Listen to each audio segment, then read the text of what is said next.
kita bicara tentang emotional intelligence.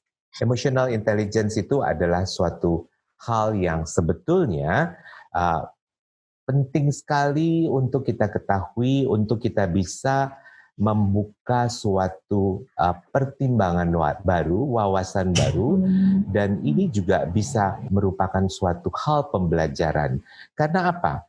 Karena kita banyak melihat orang yang pendidikannya tidak tinggi, kemudian sosial ekonominya juga dimulai dari sosial ekonomi yang biasa-biasa saja, lalu pengetahuannya juga bukan pengetahuan yang up to date, tetapi kita lihat bahwa ini bukan prediktor, ini bukan suatu point di mana kita bisa mengatakan bahwa satu orang sudah bisa sukses. Dan ternyata emotional intelligence ini adalah suatu kemampuan emosional yang kita lihat bisa membuat satu orang menjadi sukses tanpa harus mempunyai pendidikan, pengetahuan, ataupun sosial ekonomi yang memadai, yang menurut kita adalah suatu hal sebagai persyaratan untuk menjadi sukses. Karena itulah kita melihat bahwa kemampuan kita untuk melakukan suatu pendalaman tentang emosi kita merupakan hal yang penting untuk bisa melakukan suatu tindakan berikutnya kepada lingkungan kita, kepada teman kerja kita. Nah, bagian dari pembicaraan kita hari ini ada 4 topik. Yang pertama adalah tentang the other side of smart. Yang kedua, bagaimana kita melakukan penilaian tentang emotional intelligence. Yang ketiga, changing your mind. Coba kita bisa merubah yang kita lakukan atau kita pikirkan selama ini menjadi suatu hal yang lebih baru dan lebih baik dan lebih baru terus-menerus sehari-harinya. Dan yang keempat ada cases yang akan saya bicarakan bersama-sama dengan Dr. Heriani. Pertama, the other side of smart. Kalau teman-teman datang ke Boston, ke satu museum yang kita lihat ada di kompleks Harvard Medical School, yaitu Warren Anatomical Museum, ada satu gambaran tengkorak yang dipajang di situ, suatu gambaran tengkorak yang begitu legendaris, yang merupakan suatu gambaran bagaimana sebetulnya di samping daripada hal yang kita tahu tentang intellectual IQ, tentang personality, ternyata ada satu hal yang lebih baik lagi. Jadi gambar tengkorak ini adalah merupakan tengkorak dari seorang guru ataupun seorang yang membuat jalan waktu itu di Vermont di Amerika, yang kemudian dia tertusuk oleh satu pipa seperti ini yang akhirnya akan membuat dia menjadi berubah. Jadi Bapak Phineas Gage ini tadinya awalnya adalah seorang yang begitu baik, seorang yang begitu perhatian, sangat disiplin, tetapi kemudian tiba-tiba sesudah kecelakaan, beliau selamat dari kecelakaan itu, dapat menjalankan kembali hidupnya, tetapi yang terjadi adalah terjadi begitu besarnya perubahan daripada emosional beliau ini, di mana beliau tidak bisa menahan apapun yang terjadi yang ada di dalam badannya, di dalam pikirannya. Maaf. Nah, kalau kita tahu, kalau rusak bagian yang kita lihat di sini dari tengkorak ini, ternyata ini adalah suatu bagian bagaimana kita melakukan respons terhadap emosi. Seperti kita ketahui, kalau Bapak Phineas Gage ini kehilangan bagian yang merupakan suatu kemampuannya untuk melakukan jawaban terhadap emosi, tetapi kita yang masih lengkap lobus frontalisnya itu, kita mempunyai pilihan bagaimana kita respons terhadap emosi. Seperti kita ketahui, kita mendapatkan begitu banyak masukan dari 5 persyarafan sensibilitas kita, yaitu bagaimana kita mendengar, kita melihat, kita mencium, kita merasakan, dan juga kita bisa melakukan suatu respons terhadap rasa. Jadi kalau misalnya respons itu datang, biasanya masuk dari sedikit di belakangnya spinal cord, lalu kemudian mereka akan masuk ke dalam limbic system. Limbic system ini adalah satu sistem di mana kita merasakan semua perasaan itu, dan kemudian dia akan berjalan menuju daerah untuk berpikir secara rasional ataupun kognitif. Jadi pada perjalanan di sini, emosi itu akan terjadi awalnya, baru kemudian kita berpikir rasional. Misalnya kita digigit serangga. Digigit serangga, kita baru berpikir sakit, tapi lalu berpikir, oh serangga itu bisa menimbulkan penyakit. Apakah demam berdarah, apakah penyakit malaria, tetapi itu baru terjadi kemudian. Jadi tapi emosi karena sakit itu dulu yang kita rasakan, baru kita berpikir untuk melakukan respons apa selanjutnya. Nah, menurut beberapa ahli, emosi itu sebetulnya bisa didefinisikan sebagai suatu pengalaman yang positif atau pengalaman yang negatif yang terhubungkan dengan suatu pola tertentu daripada aktivitas fisiologik. Jadi merupakan suatu jawaban, yang merupakan suatu pengalaman yang berhubungan dengan pola-pola tertentu berdasarkan aktivitas fisiologi kita. Nah, ada yang kita lihat bahwa banyak orang yang bisa melakukan suatu intelijensia yang luar biasa, pintar membaca, pintar menulis, pintar matematika, tetapi mempunyai kemampuan sedikit sekali atau terbatas untuk melakukan suatu penilaian dan manajemen untuk behaviornya dan bisa oke dengan hal itu. Nah, emotional intelligence memang terkait dengan seseorang yang akhirnya bisa mencapai suatu kebahagiaan dan sukses secara profesional, dan kita tahu kita tidak bisa lebih smart dengan belajar sesuatu yang baru atau informasi yang baru, tetapi high emotional quotient atau high emotional intelligence bisa dipelajari, bisa dibentuk. Tidak seperti IQ ataupun personality. Jadi kalau kita lihat gambar di sebelah kiri, di mana IQ sudah dibawa dari lahir, personality dibawa dari lahir, tapi emotional quotient atau emotional intelligence bisa kita pelajari dan kita telaah. Ada berapa bagian? Ada 4 bagian daripada kemampuan kita untuk memberikan suatu respons ataupun mengatur ataupun melakukan manajemen dan melakukan suatu perbaikan dan perubahan daripada emotional intelligence kita. Ada 4 kemampuan.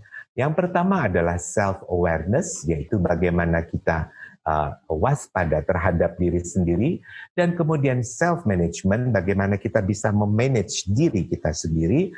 Yang ketiga adalah social awareness, seperti kita ketahui, social awareness bagaimana kita kemudian berinteraksi dan melakukan suatu hal yang kewaspadaan terhadap sosial kita, dan juga manajemen relationship.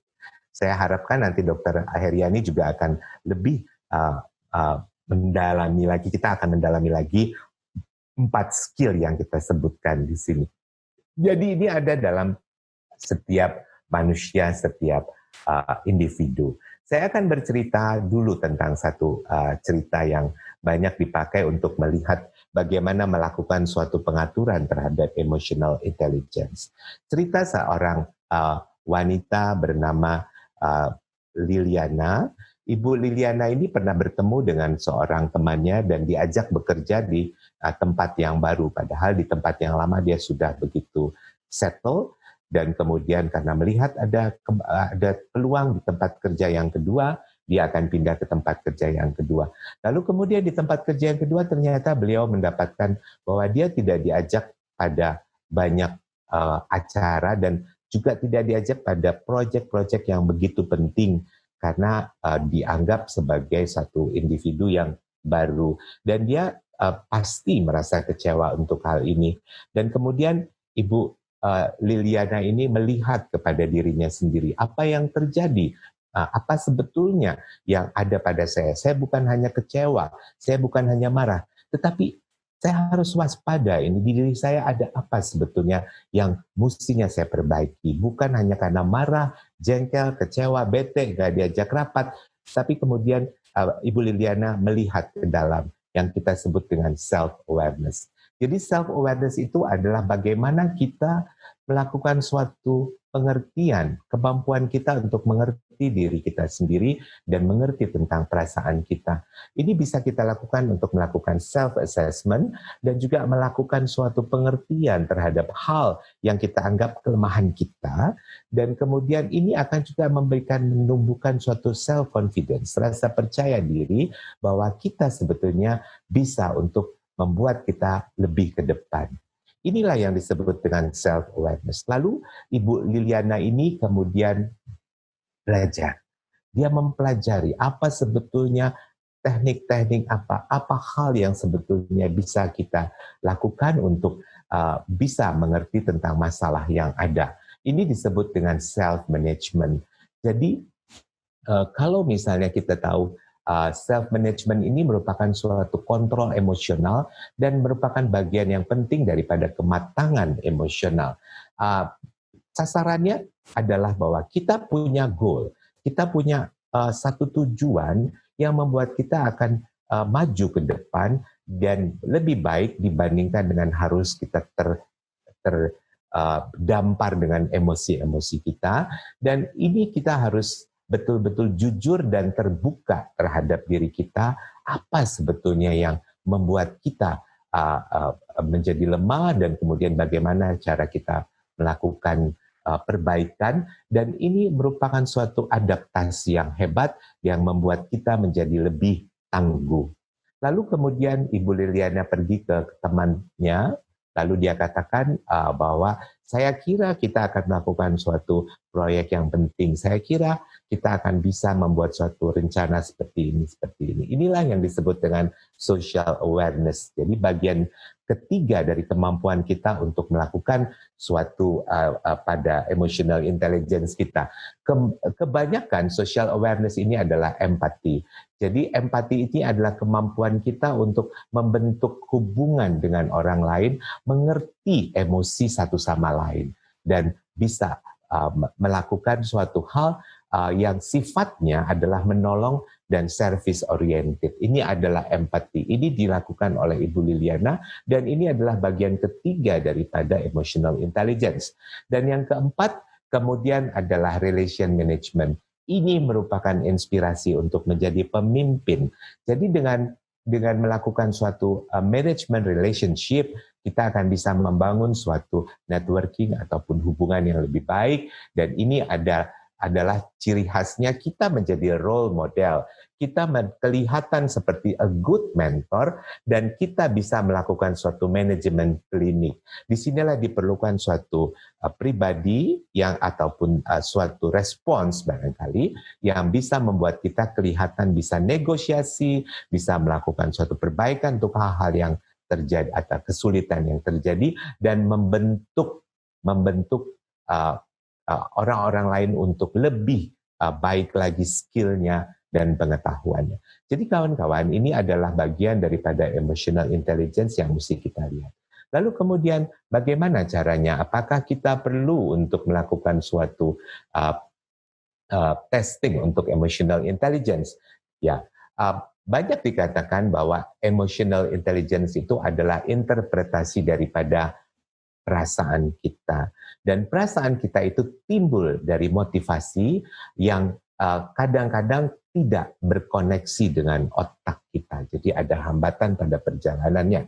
Lalu banyak orang-orang yang ternyata menggunakan hal untuk menguatkan negatif feelingnya daripada melakukan suatu percobaan untuk mengerti tentang perasaan itu. Dan kemudian yang kita lihat adalah kalau kita mempunyai pengertian lebih luas dari emosi kita, maka kita bisa mengerti dari mana emosi itu datang dan kita bisa melakukan manajemen terhadap emosi tadi. Dan menurut Dan Goleman yang mengarang buku yang saya baca, Emotional Intelligence ini, bahwa tahun-tahun terakhir ini, dekade-dekade terakhir ini menunjukkan bahwa pemimpin yang baik, pemimpin terbaik, tim terbaik adalah mereka yang mempunyai emosional dan social intelligence yang tinggi. Dan karena itu ini banyak dipakai untuk mengukur bagaimana waktu mereka diterima kerja ataupun membedakan mereka dengan orang-orang lain, dan ini dipakai pada era abad ke-21. Lalu apakah perlu melakukan tes? Silakan. Kenapa? Ya, kita bisa mengetahui betul emotional intelligence kita seperti apa. Dengan tes ini kita bisa membuat suatu perspektif yang baru daripada kebiasaan kita. Silakan. Ada beberapa cara, saya tidak akan membicarakannya di sini dan saya bukan psikolog, tetapi yang akan menghitungnya nanti psikolog. Cuma saya kasih tahu rahasianya bahwa waktu kita mengisi tes ini yang umumnya adalah isinya tentang emotional awareness, kemudian positive outlook, itu ada nilainya dan ini harus diisi hanya dalam 7 menit. Hanya dalam 7 menit. Di luar itu teman-teman sekalian, kita kalau sudah mengetahuinya lalu kita mengerti bagaimana perasaan kita, ini adalah satu hal yang baik untuk mengenalnya. Lalu yang ketiga adalah topik di mana kita bisa merubah pikiran kita. Ada saya bagi 3, yaitu cobalah kita luaskan vocabulary, kamus emosional kita, yang pertama. Yang kedua, kita mempertimbangkan untuk melakukan intensitas daripada emosional itu, dan kemudian kita menuliskannya. Contohnya gimana? Contohnya marah. Coba kita buat lagi satu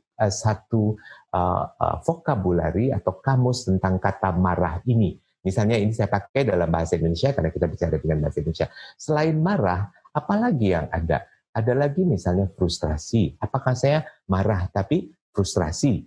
Atau mungkin juga ada kata lain jenuh, atau jengkel, atau menolak, atau dengki. Sekarang juga ada istilah bete, baper, bosan, dendam, benci, tidak sabar, muak. Jadi bukan cuma marah. Coba kita lakukan suatu vocabulary baru dari kata marah ini misalnya. Jadi kita mengerti. Ini kadang-kadang terjadi pada satu hubungan.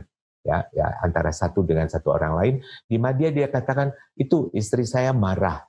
Sebetulnya kalau kita membuat satu vocabulary baru lagi dari kata marah, sebetulnya bukan marah itu, tetapi kurang bisa mengerti ataupun bingung. Bisa saja, jadi sebetulnya istrinya bukan marah, tetapi marah yang marah, tetapi bingung. Kenapa? Karena suaminya kok lupa kalau hari ini harus pergi ke satu tempat yang memang mereka janjikan. Kurang lebih seperti itu. Dengan melakukan suatu peningkatan atau perluasan daripada vocabulary emosional kita, ternyata kita tahu, oh ada banyak hal yang sebetulnya lebih dalam lagi daripada ada satu emosi yang biasanya kita ketahui. Contohnya lain juga sedih. Ya, kadang-kadang bisa kita coba uraikan lagi ataupun kita bentuk lagi, kita cari lagi bentuk lain dari emosi sedih. Misalnya saya tulis di sini adalah kecewa, sesal, depresi, lumpuh, pesimis, takut, bosan, parno, luluh, berduka, bingung. Jadi ada satu, aduh gue sedih deh nih, gitu. Tapi sebetulnya kalau kita coba cari lagi, kita dalami lagi, ternyata kita sebetulnya bingung. Gitu. Nah, nanti dari bingung itu kita cari kenapa bingung itu datang dari mana. Ataupun kata bahagia. Kata bahagia bisa kita cari. Misalnya saya agak sulit nih, saya tadi malam mencari bahasa Indonesianya untuk bahagia, ternyata saya hanya mendapatkan 1, 2, 3, 4, 5, 6, 7, 8, 9, 10, 11 kata. Ya, nyaman, bersyukur, puas, gembira, santai, lega, senang, pede, sukacita, riang, plong. Habis itu saya nggak dapat kata lain ya untuk kata bahagia. Padahal sebetulnya harusnya saya dapatkan. Ya, nah ini adalah salah satu latihan untuk bisa meningkatkan emotional intelligence. Lalu kemudian sesudah kita mengetahui bagaimana emosi kita, coba kita label dulu emosi yang mana yang tadi kita sebutkan. Misalnya bingung. Bingung itu skalanya sampai berapa banyak dan bagaimana urgentnya kondisi bingung itu. Jadi teman-teman sekalian, salah satu rahasia daripada untuk menilai self-awareness tadi adalah seperti kita keluar dari tubuh kita dan kemudian kita membaca dari luar, ini Roy Panusunan seperti apa ya? Lalu kita lihat, nah dengan cara kita keluar dari tubuh kita dan melihat bagaimana self-awareness, jadi kita sebagai kita sendiri menilai kita, itu adalah suatu hal yang tips yang ingin saya sampaikan di sini untuk membuat suatu self-awareness yang lebih baik. Dan kemudian write it out. Menurut saya, write it out itu confidential. Jadi sebetulnya tidak perlu, saya sering melihat orang yang perasaannya dia tulis di status WhatsApp-nya, ini yang saya ambil tadi malam, ada yang mules deh, ada yang tulis ketika anjing diberi makan, majikan, saya juga nggak tahu ini artinya apa, tetapi kita memang sekarang kebiasaan untuk menuliskannya pada sosial media, dan kalau kita lihat, memang menurut Susan yang menulis buku ini bukan sesuatu yang harus dipaparkan. Kita cukup ambil waktu 20 menit, kita tuliskan emosi kita, pengalaman kita sebulan yang lalu, seminggu yang lalu, atau even 1 tahun yang lalu kemudian kita coba untuk pikiran kita itu membawa kita ke sana, tidak usah di-save dokumennya, tidak usah disebarluaskan, tidak usah menjadi suatu eksistensi dalam sosial media, tapi kita tahu bahwa it is already been on the page. Ya, jadi memang kita sudah berhasil mengutarakannya. Ya, nah ada beberapa hal saya sudah mengatakan kalau kita mau menjadi satu leadership, satu role model, satu orang yang memang bisa kita menjadikan suatu contoh, yaitu ada beberapa kata yang saya selalu ungkapkan, jangan sebaiknya kita pakai pada saat konversasi ataupun percakapan. Kata-kata itu adalah mungkin. Saya kira semua ini kalau kita mulai dengan kata mungkin, kelihatan seperti orang ragu-ragu untuk hal yang kita sudah yakin sekali, seperti Bapak boleh naik ke panggung untuk bicara, bukan mungkin Bapak boleh naik ke panggung untuk bicara. Kita tidak usahlah memakai kata mungkin. Takutnya juga sebaiknya kita hindarkan, karena takutnya ini merupakan jargon yang membuat kita seperti yakin betul ini akan terjadi dan kita tidak bisa berbuat apa-apa untuk itu. Lalu juga ada kata dan sebagainya. Usahakanlah waktu kita berkomunikasi ataupun melakukan suatu presentasi ataupun berbicara dengan pasien, jangan pakai dan sebagainya. Betul-betul detillah, urutkanlah apa kata-kata yang atau ada pokok-pokok persoalan yang kita ingin bahas, dan kata aja itu sebetulnya bahasa Indonesia yang tidak terlalu tidak sebetulnya slang atau, tetapi kelihatannya kata aja ini menyimpulkan atau menyiratkan kita tidak fokus, kita cuek, dan kita ya udah deh gitu ya. Jadi usahakanlah menghindari supaya kita bisa menjadi role model. Dan yang terakhir adalah satu hal yang saya selalu pakai untuk diri saya sendiri, yang saya lihat dari apa yang dikatakan oleh Larry King tentang 8 ciri yang dimiliki oleh pembicara yang terbaik. Yang pertama, mereka memandang suatu hal dari sudut pandang yang baru, tidak sama, tidak jargon. Ya, jadi waktu berbicara, mereka melihat dari sudut pandang yang betul-betul kita tidak pikirkan tadinya. Lalu kedua, mereka memiliki cakrawala yang luas, ya, tidak sempit. Yang ketiga, mereka antusias. Jadi waktu kita berbicara dengan seseorang, perlihatkanlah bahwa kita antusias. Kita mendengarkan dengan baik, kalau perlu lihatkanlah suatu ekspresi yang menyenangkan, yang membuat orang lain menjadi sangat senang dengan apa yang kita lakukan atau kita bicarakan. Mereka tidak pernah membicarakan dirinya sendiri. Tidak usah. Tidak ada yang, langit tidak pernah mengatakan bahwa dia tinggi, tetapi semua tahu bahwa langit itu tinggi. Yang kelima, sangat ingin tahu. Yang keenam, tunjukkanlah empati. Ini ada juga salah satu emotional intelligence untuk sosial, ya. Dan ketujuh, ada humornya. Jadi ya ada humornya juga. Yang kedelapan, kita punya gaya sendiri, kita punya aksen sendiri, kita punya logat sendiri. Baik, saya kira ini adalah slide yang terakhir untuk saya. Dan berikutnya adalah exercise untuk bagaimana kita bisa the next level, saya mempunyai beberapa kasus yang akan saya bicarakan dengan Dr. Heriani di sini. Ada laki-laki 52 tahun, sulit mengendalikan makan, kalau dinasehatin selalu mengatakan ya. Kemudian ada wanita asma, gemuk, yang tidak pernah mau mencoba untuk menurunkan berat badannya. Yang ketiga adalah satu kasus di mana ada pasien yang mengatakan, aduh itu dokter waktu komunikasi online dia memang serius apa enggak ya?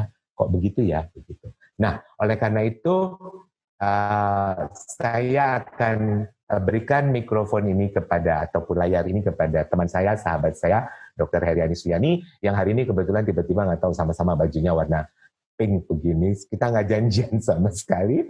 Jadi Dokter Ria silakan memberikan paparannya dan kita pasti akan sangat menikmatinya. Terima kasih.